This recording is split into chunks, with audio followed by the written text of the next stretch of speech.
Welcome to the All-Star Networking Podcast. It's the show where you hear from a new expert each week on how to build an all-star network, increase business sales, grow careers, find a job, or enrich your life. Let's get it started. From the Midtown Global Market in Minneapolis, here's your host, Kathy Paper. Welcome, everyone, to the All-Star Networking Show. I'm Kathy Paper here at Midtown Global Market. It is a lovely summer day. We are so close to the State Fair time in Minnesota here. Joining me, as always, is trusty producer Matt Tell. Matt's got the State Fair mojo going. I can just feel it. There's so much behind the scenes that goes on with the State Fair. We've got a lot of people from the Midtown Global Market that will be at the fair, so look around, look for them. You can find out more information at Midtown Global Market or Friends of the Global Market. But we want to talk about our guest today here, who I'm so excited to have, Russell Betts here. I'm going to just tell you one nugget of Russell, of why he's here, is one of my good friends, Ellen Goldberg-Luger, who we should get her as a guest on here before she moves off to Rome. She introduced me to Russell, and I talk all things track and field with him. But Russell, we're not going to talk all about that today, so don't worry. But why don't you just let the listeners know a little bit about what you're doing in your day job, and thank you so much for joining us here today. No, it's a pleasure to be here. My name is Russell Betts, and I am a philanthropic advisor at the Minneapolis Foundation. So thanks for having me, and looking forward to our conversation. Russell, and I don't know all the details about what you do at work, but I know you're a connector. I've seen you out and about several times in the community. Have you been to the market before? I have. Actually, my first event as part of the Minneapolis Foundation was coming to R.T. Ryback, my CEO's kind of his welcoming event was held right here at the Global Market. So I was invited before I started working there to just come out, meet some of the donors, meet some of the community and things. And so actually that was my first time and my first introduction to the Minneapolis Foundation and the Global Market. So, oh, awesome. Yeah. Well, I got to say, I am, we've been coming here now, Matt and I, but for me, the market is such an exciting feel in the Twin Cities, and all these entrepreneurs and growing their businesses, as well as, customers coming in from all over the I just say Lake Street Corridor. Lake Street Corridor, yeah. To me, I just drive down and I just feel the history of Lake Street. Anyway, so I'm really wanting the Twin Cities to thrive in all areas and community. Yeah. So thank you for being here and for all the work the foundation does in the Twin Cities to make a difference. So let's talk a little bit, not even a little bit, let's talk a lot for our 20 minutes together about networking. And you are from the South.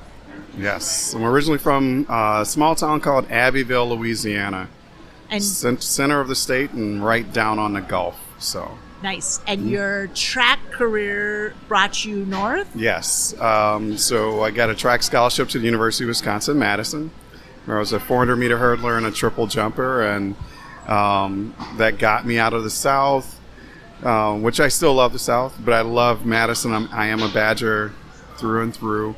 It gave me a great opportunity to start my career, and it's a different way of life up north in the Midwest. So. And did you look up, when we had lunch a couple of weeks ago, did you look up the high jumper? Oh, Duplantis, the pole vaulter. Duplantis, yes.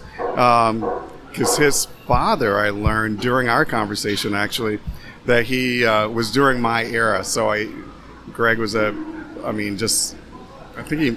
he was a national record holder back then. His father was, and it was great to see the genes continue through that family. So and Duplantis, that's not many people have that last name, so I connect it right away. Yeah. Good. Well, I'm going to put a link in the show to this, and Matt, if you haven't seen it, this young man, he broke the world record in. What is it called? The pole vault. I'm terrible with all these triple jump, pole vault, high jump, long jump. All I know is these are phenomenal athletes. Yeah. So when I watched him break the world record and then do a backflip or a front flip, it was just a super exciting moment. But okay, I digress today because because when we first met, again, I don't think I knew you ran track. How did we No. must have gotten on that? Was I talking about my son? Yes. I probably was in the mode Yeah. of always talking about my son, and I was so excited for his shot put discus. And I was trying to offer advice about events that I never participated Yes, in. you talked about the decathlon. So now I've tried to push that on Eric, and it didn't work because the decathlon is you're sort of, he says, average at everything, but they're sick athletes. So Yeah, they're called the world's greatest athletes for a reason. yes, So yes, okay. So your career, your work at the foundation. Tell me about networking or your philosophy on building relationships. Yeah, and if you allow me, I'll actually go back to, I started out as the director of diversity at the University of Wisconsin-Madison. And as you would imagine, in thinking about, I came from the South to Madison, Wisconsin, completely different culture, not knowing anyone. I mean, different culture, different food, different everything. Fast forward that into my position as the director of diversity and working at the Alumni Association. I was still getting accustomed to the cultures, different ways of life for folks. And so I needed to figure out a way to connect with people. And so, and that has progressed even through my time here at the Minneapolis Foundation. But it's really about connection. How do I get to know people? Being open, being curious about people's backgrounds. I've had to overcome not being afraid to talk about my own, because it's quite different. I like to say you can go to New York, California, Florida, anywhere in the country and find some similar cultures, but nothing like Southern Louisiana's culture. So when talking about different things from my upbringing, I was sometimes shy and to be honest, embarrassed about things we did and how we talked. My roommate could barely understand me, he said, when I first got to Madison. And wait, where was your roommate from? He was from Fort Wayne, Indiana. Okay. Yeah, so Terry Reese, he was born a day before me, ran the high hurdles. We had a lot in common. But I'd say little things like, putting up the groceries. You put away the groceries. You don't put them up. There's a cultural thing there because of different things. You actually did have to put your things above so the insects, animals wouldn't get it. So there was a reason for me saying. But it was little things like that I didn't even know, that I was embarrassed about, actually. And so I became very cautious when I talked to people.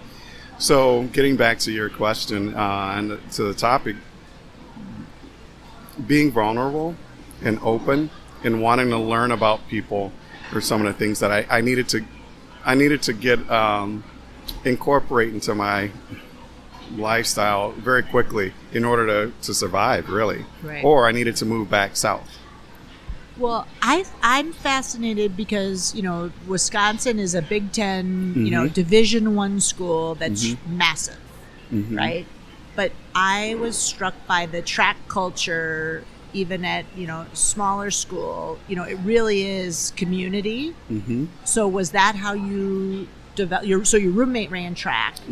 Yeah, and so that's kind of how it started. There's another guy who actually I was on a recruiting trip to LSU. I was with him. We met there. He ended up coming to Wisconsin as well. So I knew one person, but that became my group, my tribe, for lack of a better word. And so we did everything together. We went out together. Most of our classes were together, and so it was a nice little family to start off with. Nice. So, and they were from different states as well. So it was nice to be able to learn more about Wisconsin and the Midwest from them. Right. Okay, 2 words you use that I think are important for anyone is explain. You said curious and vulnerable. So when you were beginning your career, how would you be curious whether you were walking into an event or getting to know someone? Because you're very poised. Yeah, and I'll keep going back and forth with the curiosity and the vulnerable piece. I needed to get past thinking some questions were off limits, because as I was growing up, my mother would say, "Boy, don't ask them that question. They don't want to. That's their business. Right. Too invasive." And so the curiosity part is it's realizing the things like, so what do you do? What's your occupation? How did you get there? What made you want to be an orthopedic surgeon? What training did you do? And just kind of go down a path. And that's where that curiosity comes in of even if I have no interest in science, then you start to learn more about their backgrounds and saying, I grew up in Deerfield, Wisconsin, and on a farm, and now let's make some connections because I come from a rural background. So was it a dairy farm or was it a beef farm, or did you have pigs? And just being curious about finding that connection that you can relate to, and then build that conversation from there. So that's, I've tried to, and it's something that I work on all the time, it's not something that I'm a master at now. Wow. I don't know. I would say, again, I've found our conversations, we've only met a handful of times. And I always find I walk away from our conversation feeling like I've gotten to know you a little bit better. We've connected. So interesting that you feel like you're always working on it, because some of the best networkers I know are kind of always paying attention. Paying attention to people. Yeah. You're an all-star. So I tell Matt, I'm like, they wouldn't be on the All-Star Networking show if I didn't think you were an all-star networker. Not that there's some like grading system or anything. Oh, no, thank you. Just more you're doing a lot of really great work. The piece too about the being vulnerable, or when you decide what you share, and you said you're from a rural part of Louisiana. How do you decide what to share about personal or about work things? And that's an off-script tough question. Take a minute and think about it, because I know for me, that's one that I wrestle with. But as I get to know people, I never want to be superficial, but I also don't want to be too forward. Yeah, and that's I'm thinking only because, and I don't know the right word for it. I'm a feeler, so and I don't always get it right, but I try to sometimes. I don't try to push the boundaries as far as getting too close too fast, but asking people about themselves, but also being willing to answer if that question was reversed on me. I don't have an example of what kind of question that would be, but if I knew at this point in time I wasn't willing to, I wouldn't feel comfortable sharing something. Right. More than likely I wouldn't go down that road with that person. And I'm a pretty private person, so that's why I wrestle with it a lot. A close friend of mine here in town, I remember asking her, seeing her and saying, "Oh, I love your hair." Her hair was short. I hadn't seen her in a long time, really short haircut, and I was like, "I love it. It looks great." And I saw the look on her face, and she was just like, "Thank you." And I was like, "No, you should be happy about that." And she was like, "No, what you don't know is that it's just growing back because I'm recovering from cancer." I needed to be open enough to ask the question, and especially on something that's physical. Yeah. But knowing that those things are going to happen sometimes. But then I got to learn more about that. Her journey, yeah. Her journey, and we were friends, and she shared some things, and I looked at that not as a, boy, you really put your foot in your mouth and you shouldn't have asked. It turned into a great way for us to connect and bond even more so with our friendship and getting to know that person. But I'm still careful about when I make comments now about those things. I use it also as a learning experience for myself. Well, and again, I think that's part of networking is, or building relationships, is we don't always say the right thing, but you know, she wouldn't have shared it with you probably if she didn't feel comfortable. Exactly. So I think it's We learn. We're Yes. human beings, and I think if you're too scripted, Exactly. and it's interesting you say on the physical part, because we want to get to know people, and when you say, oh, that's, I love your dress or I love your outfit, then somebody says, well, you're not supposed to comment on and I'm like, okay, I would like to, like you with rules, your mom saying you can't ask about these things. It was money, politics, race, so I'm like, okay, so what can I talk about? I want to know, how do I. And so, and just to me, if there are moments when I will be vulnerable and say to someone, hey, I just don't know exactly what's off limits and what's on, but I really would like to know about X. And have them help you ask the question. Right. In a way that's more suitable for them. And they also will know that you're being genuine and want to know about it. And it's not so scripted. It's interesting. And again, I think about you and I have met coffee, lunch, out at a big event, a fundraising event. Each of those instances, I feel like there's sort of different conversational patterns for people, building relationships. I love to do the introduction of introducing someone else to it. So even you two talking and you not knowing, oh, Russell's from the Minneapolis Foundation. And even and especially my position now and my previous, I've always been essentially in some form of philanthropy in a way. It was dropping me down in a room. 9 times out of 10, I'm the only person of color in that room. And if you can imagine some alumni events where you have the kind of the old guard, guys, they know each other, they shared experiences, they may live in Tennessee, so they have all those experiences. And then I walk into the room, and sometimes I felt like, the record stopped and everyone stopped and stared. Right. And then they learn I'm from the University of Wisconsin or whoever I'm representing, and that's our connection. So they want to know, what did you study, what did you do? And so utilizing those connections, and they may not be very visible, but I want to go deeper. So being from the South, and I happen to be in the South, and like, what are your thoughts on, how did you make the adjustment from living in Bayfield, Wisconsin to Nashville, Tennessee? How did you make that transition? What brought you here?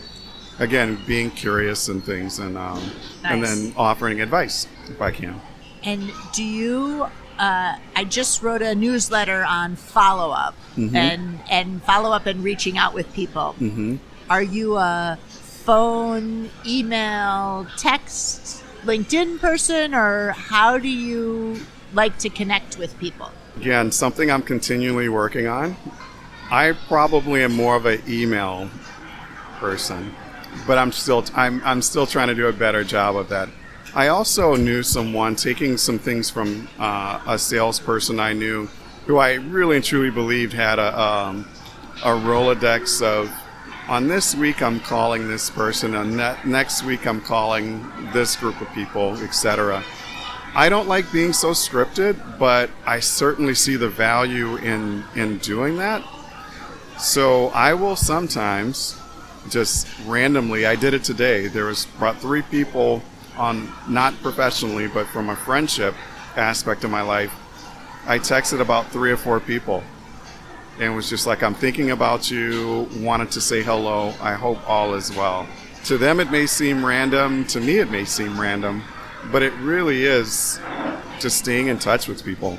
It's very necessary for me to do that in my own job every day as well, to be able to reach out to people. And you'll come to find out that there's a rhythm, something that they will probably usually say, I was just thinking about you yesterday, and I needed to call you for whatever reason. And you'll find that more times than not.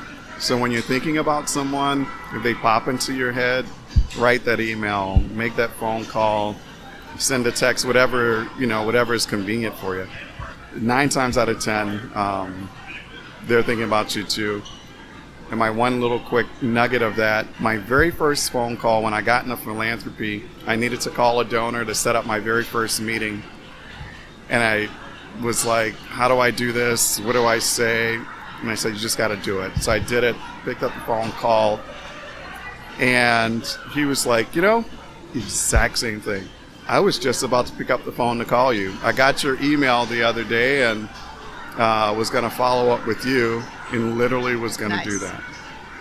And it's just like, just know everyone is on that same journey and part of it. And the universe is that statement. The universe conspires to support you. Yeah. Well, yeah, that is true. That it is does absolutely do that. true. But I like to just tactically for people. You mentioned phone, email, and texting people, and I think sometimes we think we can only communicate with people one way, and it's like, no, it's nice to. I said use the phone. Let somebody hear your voice and hear that like you're happy to talk to them, or maybe not. And the other thing, I know it sounds really old and may date me, but I've also started to write little. I bought myself. I have some in my bag right now. Little note cards that's empty on the inside, and just dropping a note to someone, a handwritten note, which sounds old, but no one does it anymore. If you're looking to distinguish yourself, going back and being old school sometimes is actually a good thing. And how about, back to you walk in the room and you're the only person of color in the room, building a diverse network, sort of intentionally building a diverse network, or any thoughts on where we're at in the world right now, and encouraging people to have a diverse network. As we sit here, Matt, how many different countries are represented, and ethnicities and religions? Yeah. I just think defining diversity for yourself is very important, and not only thinking of it as a racial thing. As a black man myself, looking at other cultures and going and again being curious and learning. If I'm in a room, making sure that I try to make a connection in that way. Also with those cultures that may just look like a white male standing talking to a group of people and not knowing that person may be from Spain, Brazil, Russia, different cultures. And also just being curious, going over and meeting everyone and learning about the diversity within them as well. From a racial standpoint, knowing that I'm still sometimes the only black man in a room. If there are others in the room, knowing that can be an uncomfortable situation, reaching out, going over, making sure you introduce yourself, learning about them. Why are they there? What are they hoping to achieve by being at that event?